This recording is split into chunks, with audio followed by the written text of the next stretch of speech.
This is a scholarship to help graduating high school seniors and college students 21 years of age and under. The college students must be full-time. My goal is to raise up to $10,000 in non-governmental funds to provide up to 5 scholarships for students. We have released a scholarship to Kankakee Community College and all of our high schools in the city, which include the Kankakee High School, Bishop McNamara, and Grace Baptist Academy. We will be hosting an event in April to recognize the recipients, and I just want to clarify some questions that have come up about this scholarship. So I have been asked why African American students are selected for the scholarship. And I just want to be clear that I support a number of efforts throughout the city of Kankakee and a number of groups. And so when I did some research on graduation rates and some of the barriers that African American students are facing, I thought it was very important for me to take some initiative to address some of those barriers. According to the United Negro College Fund, barriers to graduating from college for some African American students is evidenced by low retention rates nationwide, which is partially due to data that shows that 65% of African American students are independent. This means the students must balance pursuing their higher education with a full-time job and other responsibilities. This scholarship aims to address those barriers. I was one of those students. I had my first child when I was 18 years old, so I was an adult taking care of a baby, and I had to work, and I had a car note and some other responsibilities. So, but the data is showing that a lot of African American students, when they go off to college, many of them are in a position where they have to support themselves. They don't have the support from their parents, and so that creates a barrier for them in terms of them being able to complete their education. So that's what this scholarship is for, is to address those barriers and help remove those barriers for those students. Again, no taxpayer funds are being utilized for scholarships. I am raising this money throughout the community. We have a wonderful, giving, charitable community, and our hospitals make contributions to this scholarship. Some of the city council members, some of the banks, a number of vendors that do business with the city. So I want to thank all of those people, and if there's anyone interested in making a contribution, you can contact my office at 304 South Indiana Avenue, or you can call the office at 815-933-0500 if you need more information. In terms of our Economic and Community Development Agency, we received some exciting news. First of all, I want you all to continue to check in on the website to get updates on this department. They are focusing on addressing needs related to poverty, housing, and other issues. We recently recovered $1.5 million in grant funds, and I just want to congratulate the ECDA team, which is led by Barbie Brewer-Watson, who's our executive director. And then we have John and Urelli, Jan, Gloria, and Maya in that department. When I became the mayor, this particular department was having a lot of issues in terms of funding, and just from having a background in social work and being around the grant space, some of the practices didn't make sense to me. This particular department is charged with spending money. They are charged with making sure that they remove lead from homes. When our seniors are getting older, we have home accessibility grant funding so that we can keep our seniors in their home. So as people start to age, or if they succumb to injuries or disabilities, we have the grant dollars to go into the homes and put in railings and ramps and those types of things. So this is the department that gets the grant funding underneath the city's umbrella. And this is a department that's charged with using those grant dollars to provide services in the community. And what we discovered is over the past several years, previous years to this administration, this department had not been spending the money that had been allocated to them. So I worked very closely with Barbie and the team, and we were able to work with HUD and some of the other agencies and get this money that's been allocated to us for them to allow us to spend these dollars. So we're really excited about that. The ECDA annual action plan will provide full details on plans for the project. So we did put out a press release on this. It talked about where some of those dollars can be spent. Some of the programs that I mentioned, in addition to improving sidewalks, planning, relocation expenses when people need repairs done to the home, and some other items. So again, I just want to congratulate the ECDA team. The person that I left out, I knew there was somebody that I didn't mention, is Brad Benoit. He's our business attraction and retention coordinator. So he works under the umbrella of ECDA. He's the E in ECDA, the economic component. So they've done a really good job. And they are in the process of putting together their calendar for the year. They are currently hosting bi-monthly workshops that are open to the public, and they address things like our down payment assistance program, budget, money management, and some other items that they provide free to the community. As you all know, 2020 is a big year for all of us, and one of the reasons is because it's time to do the census. The census is required by law every 10 years, and the ECDA secured another grant of $25,000 to encourage and mobilize our hard-to-count households so that we can complete an accurate census count. The census will be available by questionnaire online, by phone, or on paper, and it will start to be conducted mid-March and end April of this year. It's really important that we count every resident in the city of Kankakee because our funding at the state and federal level is tied to our population. And so this is how we get funding for a lot of the services that we seek. Hard to count households include people who tend to move a lot, who are transient, so are homeless, minorities, babies sometimes get undercounted. So we want to make sure that we have an accurate census, and the city is working with our local agencies and community partners to make sure that we are touching everyone and educating them about the census and its importance. I have a question.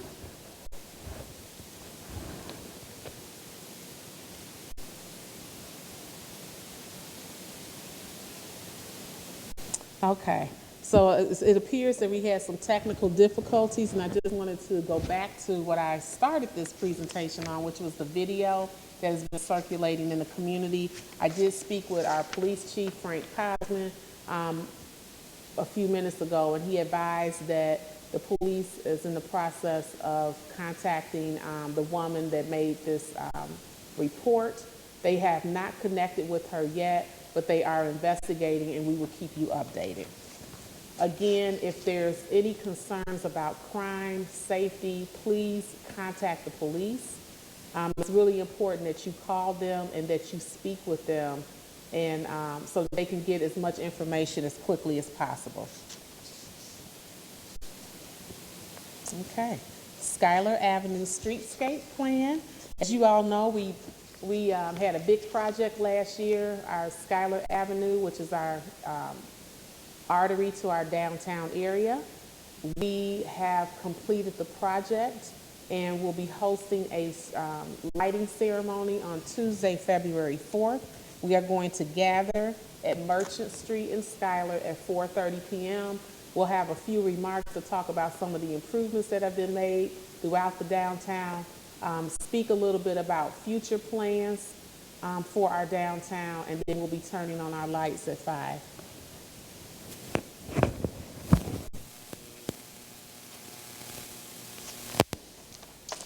Mingle with the mayor. I want to thank Burgers and Beer that hosted the Mingle with the Mayor. We had a good turnout. They were very accommodating to us.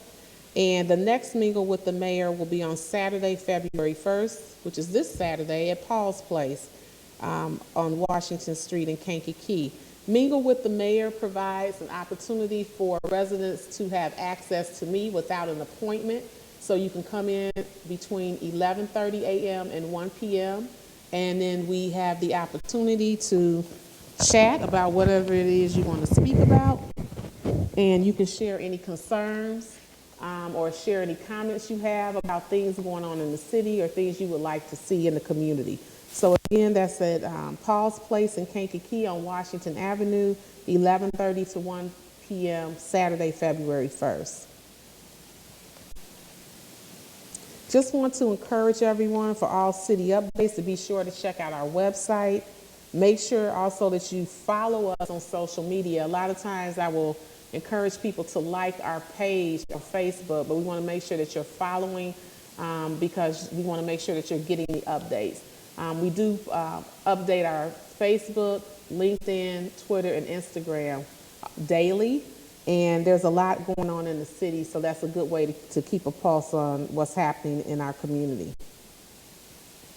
Also, if you would like to share anything, if you are having an event, if you're an organization, community agency, we have a link on our website that allows you to put in information about your event and upload a flyer. And so every month when you scroll on our home page, you can see all of the events that are, not all of the events, but many events that are going on in the city of Kankakee, and most times they are free. So just want to encourage you all to stay connected.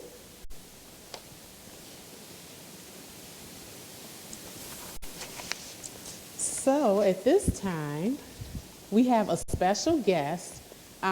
Before I bring the guest up, I just wanted to let you all know that we are really excited about the direction of our social media and the civic engagement that we are seeing. We post, like I said, every day, and we do some fun things too in the city to observe special days. So we had a contest this month for the best dressed pet. This way. Come on. So I'm going to bring up some special guests at this time. Hi.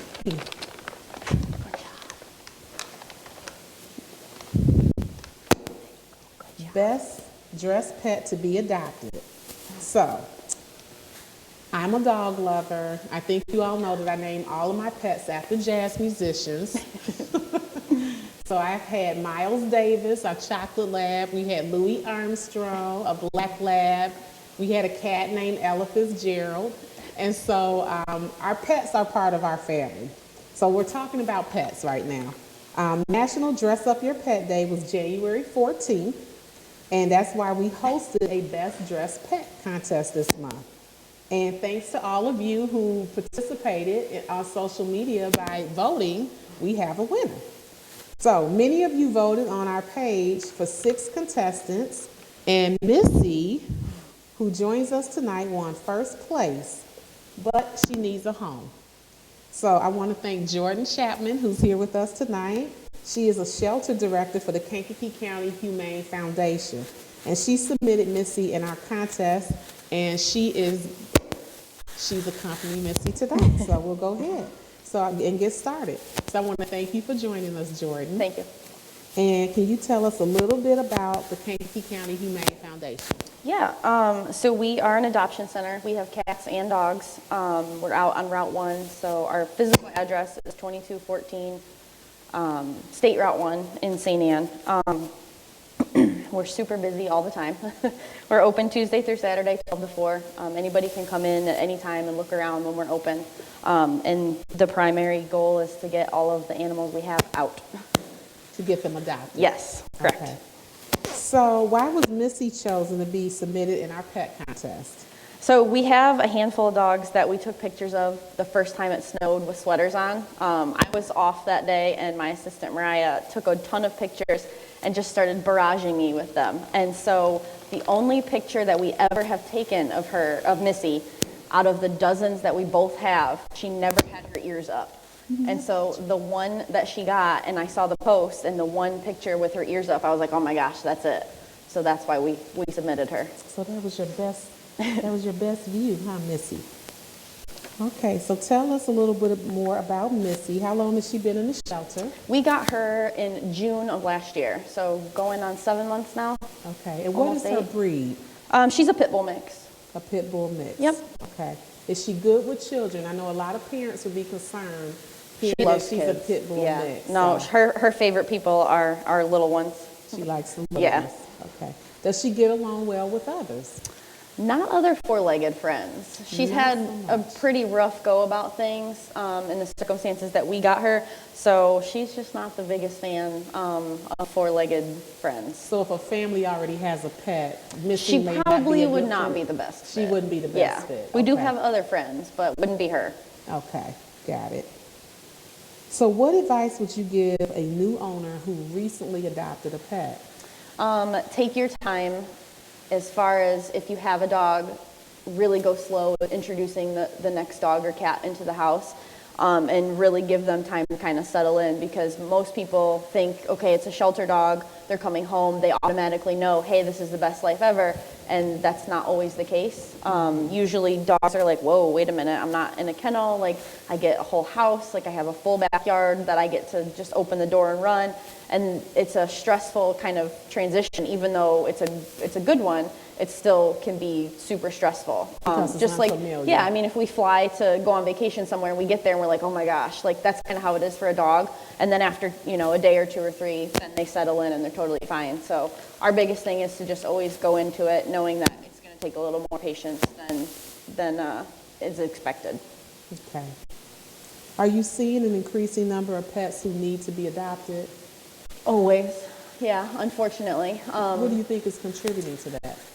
It just really depends. People will have a new baby and they'll say, oh, well, life gets in the way, or my kid's allergic, or we have to move, or, I can't afford it anymore. I got a new work schedule. I mean, there's a laundry list of things, which, thankfully we have a physical shelter, so we can help more often than not if we have the space. So it's definitely beneficial to our area for sure. Okay. Can you talk about your resources? How are you able to maintain the shelter? How do you take care of the animals? What are your resources? So we're funded solely on donations. So any type of fundraiser that we do, anytime somebody donates, it's literally, keeps the lights on, keeps us making sure that we can give vaccines, spay and neuter, anything like that. Every donation that's given is literally keeping us going every day. We have several fundraisers throughout the year. We have our biggest one. It's called Paws and Purrs. It's in April. It's a big silent auction, live auction dinner. It's at the Quality Inn. I think tickets go on sale You need to let me know soon. that. Yeah, I'll let you know. But it's a lot of fun. And we always bring puppies and stuff, so it's a good time. And then we do some other random stuff as well. But we have some volunteers. We have a handful of super regular volunteers that come in faithfully every week. What are you getting? Here you go. So something's got her in. Yeah, and then we work with like Girl Scout organizations in the area. We have some Eagle Scouts that put some dog playgrounds in our yards. So then the dogs have more to do than just kind of play in the mud puddles. They get to go up and down the stairs and hang out there. So we definitely stay busy. Okay. And what about volunteers? We always need them. We have, like I said, we have some that are regular, but, anytime that somebody wants to come out, I very rarely say no. And that would be the exception of, if we have sick animals or something like that. But otherwise, volunteers, pretty much every day that we're open, 7 to 5, we're ready to go. So we always have plenty to do and need tons of help. So. Will she sit? Yeah, with a treat. Missy, can you sit? Sit. Sit. Yes. Very good. Good girl. Good girl. Can you talk about the process if somebody wanted to adopt Missy or another pet? Yeah, so we have an application, and it can be filled out at the shelter, like while they're out looking around, or they can fill it out online on our website. It'll go directly to my email if it's online, and I'll see it right away. Or good girl. Good girl. Or if they fill it out at the shelter, obviously I'll have it. We go over it. We do a background check to make sure there's no violence charges, criminal felony, stuff like that. Just because obviously we want the safest position for our animals. And then if somebody, like say you were to adopt and you have, a black lab, we would call your vet, make sure that your dog is spay or neutered, up to date on vaccines, that kind of thing. appropriate vetting is done. That way when you're getting a new dog, we're kind of loosely ensured that you're doing the right things already, you're going to continue. And then from there, we would do a meet and greet if the dog is dog friendly and they're adding another dog. If they just want one dog, we're just kind of like, here you go, because there's not much else to it. But it's fairly painless, usually. Are there any fees involved? Yeah. So our adoption fee for an adult dog, so like for Missy, was $250. And she is up to date on all of her vaccines. She was actually heartworm positive when we got her, so we put her through treatment, which for an average person is not cheap. So, but then she was spayed, she's microchipped, everything that she could have completely up to date as possible would be done. So that definitely, adoption is way cheaper than buying a dog because you get to kind of cheat out on all of that because everything's already done. So. Okay. How old is Missy? She's 6. 6 years old? Yep. You're 6 years old, so you're 42 in dog years. She doesn't act 6 though. Do ya? So you said you have a fundraiser coming up in April. Yeah. Let's talk about that. Sure. So it's Paws and Purrs. It's our biggest one that we have. It is at the Quality Inn this year, so it's the first year that we've moved it. If I have my phone, I can tell you what date it was. I don't know offhand. But it's a Saturday evening, so we do a live auction and a silent auction, and then they serve dinner. There's a cash bar, all of that kind of stuff, and then all of the money raised goes directly to the shelter.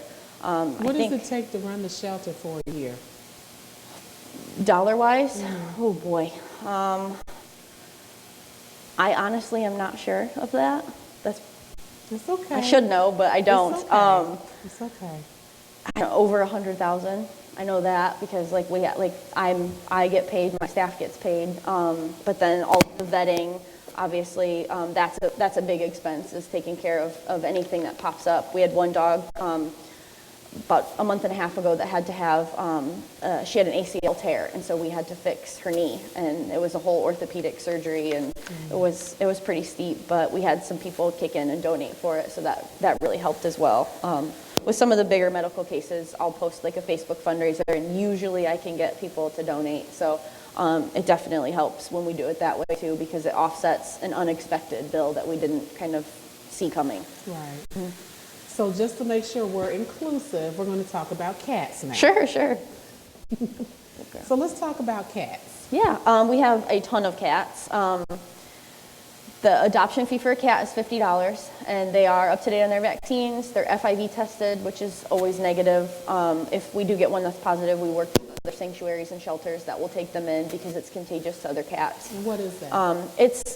It's like feline leukemia is what it's called. So it can be passed through blood. Usually it's through bite wounds. So like stray cats it's really prevalent there. More of our indoor cats that we get in, we don't really have a ton of issues there. And then they're all spay-neutered, microchipped, and then they have their cat-specific vaccines and their rabies vaccine. So. Okay. So is it easier to get dogs adopted or cats? Dogs usually, just because cats kind of all have the same personality. They like to, they're cuddly and they're sweet, and they like to kind of rub in between your legs and hang out, and then when they're done, they want to knock your stuff off the counter and go on their way. So, if people want a cat, they truly know, versus a dog, you really have to bond with them, because cats kind of coexist and do their own thing. They're very independent. Yeah, and with a dog, they totally have to rely on whoever is their owner, so.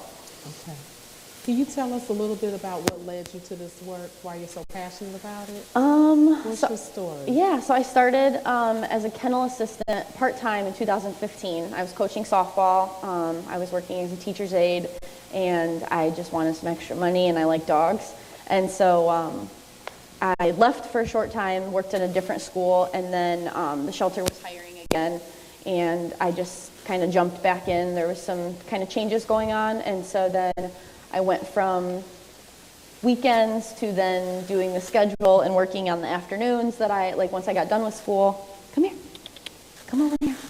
And then I interviewed for the director position and took off from there. So It was kind of quick and fast and wild, but it's been a lot of fun. We've made quite a few changes to the shelter. Like physically, we have a free-range cat room, so it's just a big wall, and then when you go in, they're all just out and about, and they have tons of cat trees and stuff to climb on and play on. So our other cats are a lot more social now because they're out together all the time. So when somebody walks in, they just like mob you because they're just like, hey. So it's a lot of fun though, yeah. I wasn't a huge cat person at first, but we got that cat room and they kind of act like puppies. They bat at you, and I was vacuuming in the cat room today and one jumped up right here and just sat there. I was like, all right. Okay. So cats and dogs only. We've had a bunny before, 2 bunnies. We had a bunny. Yes, we've had 2 bunnies. Tell us about the bunnies. One, the person just didn't want him anymore, and they kept him outside, and his ears were so frostbitten that they literally fell off. Oh. And I felt really bad, and I was like, I could adopt him out pretty quick. That's a sad story. And so I did. He has his own Instagram now. And then we had another bunny that we pulled from another shelter up in DuPage. It was DuPage County Animal Services, and the Bourbonnais Public Library adopted him, so he's the library bunny. And then we've had a bird before too. So A bird. yes. What type of bird? Green one. I don't know. We had somebody that had adopted a dog from us, and she had a bird, and they were traveling a lot, and the bird started to lose its feathers or pluck them out because it was so stressed. And we knew somebody that had birds, so I said, sure, we'll take it in. And the woman came and adopted the bird. And she's since adopted 3 other dogs from us too, so she's got a house full. So do you shelter? Have you adopted? So yeah, I have 4 dogs. All are adopted. 3 are from KCHF. 1 is from East St. Louis. I used to live down in St. Louis, or near St. Louis, and so I adopted while I was down there. That was my first rescue. And then it kind of took off once I got home because I started working at KCHF, and What are the breeds there of it your went. dogs? Wrigley is a lab pit bull mix. Maddox is a shepherd mix. Atlas is like a husky cattle dog mix. I don't really know what he is. And then Rizzo is like a bulldog, bull terrier, pit bull something mix. So it sounds like you like the cubs. I do, yeah. Our whole house does by default. The dogs don't have a choice. What's the ages of the dogs that you have? Wrigley's, my oldest, just turned 7 in November. Maddox is 5 or 6. Atlas is 5 or 6, and Rizzo's 4. So she's my youngest, and she's my devil child, but that's all right. So do you ever take any of the animals from the shelter to your house? No, Rizzo is population control, thankfully. She likes her brothers, but does not like really anybody else. So that thankfully for me, because I would be, it would be a full house more than it already is if I could have more. But I've come close to taking a couple home, and I tried meet and greet, and she was just a brat, so we stopped, and that's all right. Okay. So how many animals do you have in the shelter now? We have roughly 20 puppies currently. So puppy as in like 12 weeks. So they're little guys. They're little. Yeah. And then we've got roughly 45 adult dogs. And then we've got 26 cats and 1 kitten. 26 cats, Yep. 1 kitten, Yep. 20 puppies. Yeah. And then like 45 or 50 adult dogs, roughly. Wow. Yeah. That's a full house. Yeah. Yeah. We've got a couple open kennels too. So that's doing well for us. Okay. We've adopted out 41 animals in January alone, though. So Okay. that's probably one of the highest months. Our most adoptions we've ever done was November of 2018. We did 54, and that was the most we've ever done. So since I've been there, anyway. Okay. So cats are $50. They have been Spay or neutered, Spay or up to date on neutered. vaccines, and microchipped. and microchipped. Yep. Dogs are $250. Yep. And Same they thing. have everything done. Yep. And then if, like, we get a lot of heart-rate positive dogs in, and they'll be completely treated by us. Like, the owner doesn't have to just kind of sign up for that and treat it. We take care of it, just because obviously it's not the dog's fault. So we want to make sure that they're healthy and have the best shot moving forward. Are all the dogs mixed breeds? No, not all the ones I have right now are. However, I am getting I shouldn't probably say this, but I will. I'm getting a purebred Great Dane puppy on Saturday. So that's probably going to be wild. And then I'm getting a purebred Siberian Husky tomorrow. Oh, that is So, so cute. yeah, which, I mean, we don't, it makes no difference to us. We don't care either way. And I usually don't tell people they're purebred anyway, because who cares, really? If you want the dog and it works out, then, and it's a good fit, that's all we really worry about. We had someone check in with us, and they said that the fundraiser is April 4th at 5 p.m. Yep, that's right. So that's at Quality Inn in Bradley, and I want to thank Pam for tuning in. She gave us that information. Is that Pam Tolley? I don't know if it's Pam Tyler, it just says Pam. And then Jean Chapman says, good girl, Missy, and way to go, Jory. So. Good job, Miss. Good job, Miss. Missy, you have been very, very good. She's pretty well behaved, given her circumstances. Huh. And you said she's 6 years old. Yep. Okay. So Missy is available to anyone who's interested. She is a pit bull mix. $250 for adoption. As you can see, she's been very well behaved. She likes snacks. Probably a little too much. She's still got a girlish figure. One thing I wanted to share, since you won the contest, we have a prize for you. Thank you. She kind of peeped that out earlier. Yeah, you want to check it out? Yeah. She probably will. Here, take a look. Missy, that's your prize. She's checking it out. Good job. Do you want You want to open and see what it is? Yeah. Okay. There's not Another snack? Yeah. She thinks Good there's job. food and there's not. There you go. So it's one of our City of Kankakee mugs, and there's a couple pins in there for you, but there's also a gift card to Tractor Supply. Perfect. That's and awesome. You can get a toy or. Sure, yeah. They have a fancy pants dog wash or dog bath thing in there. We've been in there a couple times since they've opened, and it's pretty nice in there. So we've taken a couple dogs in with us, actually. Okay. Good job. And there's a gift card also to Paramount Theater. Cool. Thank you. Yeah. So. Thanks, Missy. Yeah. Thank you. All right. Well, thank you for coming on the show thank with you. us. Our next Kankakee Chats is scheduled for Wednesday. We usually do this the last Thursday of the month, but because of my schedule, we're going to have to change next month to Wednesday on February 26th. And it'll be at 7:30 p.m. like always. I look forward to connecting with everyone. Please keep in touch with us. Again, we have a free movie at Paramount Theater next month. Lots of events going on throughout the city. You can go to our website at citykankakee-il.gov. We'll see you next month.